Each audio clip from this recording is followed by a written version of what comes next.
Welcome to FairyVerse in a magical world. If the stories touch your heart, please like and subscribe. Comment your name for the story. An innocent princess, a spectacular fashion competition, and a secret that will change her destiny. But will she be able to write her own fate amidst intrigue and injustice? It was a long time ago. Somewhere far away, in the beautiful mountains, there lived a beautiful Korean town called Eldoria. The women there crafted beautiful pottery and embellished them with carvings, while the men farmed the land to earn their living. In this same town, in a simple old cottage, lived a widow named Marina. She sewed clothes, and the money she earned from her hard work all day long supported the family. She had a young, intelligent, beautiful daughter, Elira, who was a very cheerful girl. She also helped her mother with all her heart.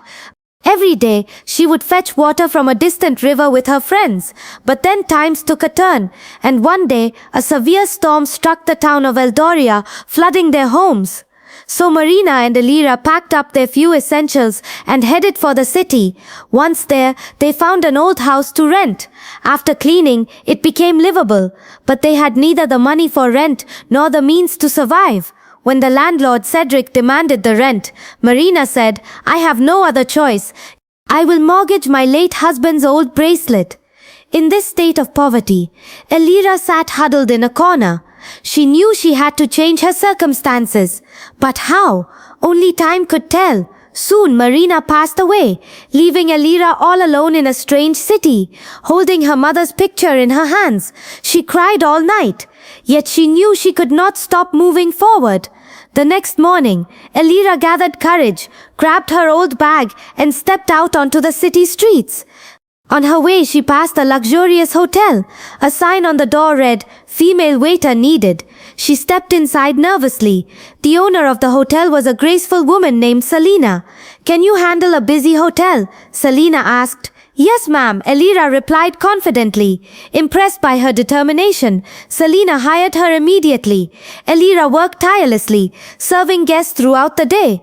Her kindness and dedication brought even more customers to Moonlight Hotel.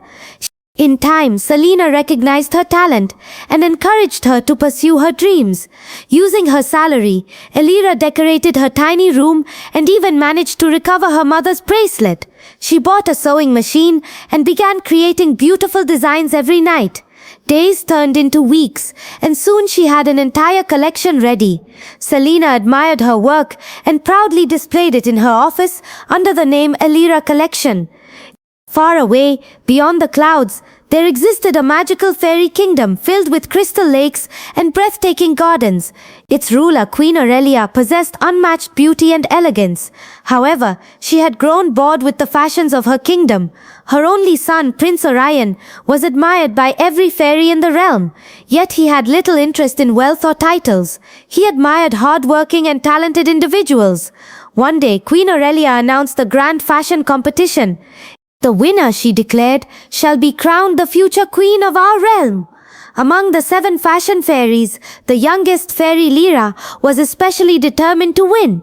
Fairy Lyra had always admired Prince Orion and dreamed of becoming his queen. Unfortunately, she lacked creativity and talent. Searching desperately for inspiration, she discovered news of a fashion exhibition at Moonlight Hotel on Earth. Upon arriving there in human form, she saw Elira's magnificent collection. "These designs are extraordinary," Lyra said. "Sell them to me." "I cannot," Elira replied politely. "They are the result of my hard work." Seeing that persuasion alone would not work, Lyra made another offer. "Come with me to the fairy world, present your designs there, and together we will achieve greatness." Trusting her, Elira agreed. Lyra transformed Elira into a fairy and brought her to the magical kingdom, introducing her to Queen Seraphina and the royal court. However, she concealed Eldoria's true identity, telling everyone that she was merely her assistant. Only 1 week remained before the competition. The queen assigned each contestant a flower theme. Doria chose roses and ordered Eldoria to create a magnificent gown from them. Day and night, Eldoria worked tirelessly. One afternoon, while gathering roses atop a hill, she met Prince Orion. He was captivated by her innocence. "You and Loria seem very close," he remarked. "We are friends," Eldoria replied softly. As the days passed, Prince Orion found himself thinking about her more and more. Meanwhile, Loria noticed his growing affection and became consumed by jealousy. Finally, the day of the competition arrived.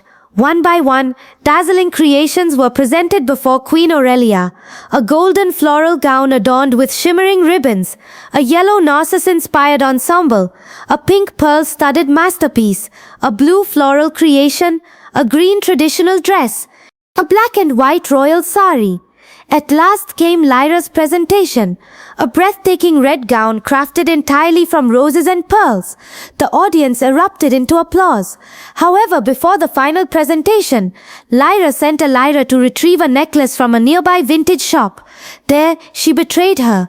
"You intend to steal my crown and Prince Orion from me," Lyra cried. Using magic, she bound Lyra and left her unconscious. At that very moment, Prince Orion happened to be nearby. He discovered Lyra and rescued her immediately. Carrying her back to the palace, he demanded answers. When Lyra awoke, she revealed the entire truth. "I am not a fairy," she confessed. "I came from Earth at Lyra's request." Queen Aurelia was deeply saddened. "What have we become?" she asked. "If envy has taken root in our hearts?" Recognizing Lyra's honesty, talent, and kindness, Queen Aurelia embraced her warmly. "This kingdom needs people like you," she said. "You have already proven yourself worthy." Soon afterward, Queen Aurelia announced that Eldoria would become part of the royal family. Prince Orion and Eldoria were married in a magnificent celebration attended by fairies from every corner of the realm. As for Lyra, her wings and magical powers were taken away. She was sent to live a simple life until she learned humility and kindness. Months later, Lyra returned to Earth alongside Prince Orion to visit Selena at Moonlight Hotel. Selena smiled proudly as she looked at her former employee. "You proved that hard work never goes unnoticed," she said. Standing once again in her tiny sewing room, surrounded by her old designs and sewing machine, Lyra remembered the difficult days that had shaped her. She realized then that every hardship had led her to where she belonged. And so the girl who once had nothing became a queen, not because of magic, but because she never stopped believing in herself. Subscribe to FairyVerse for more magical adventures.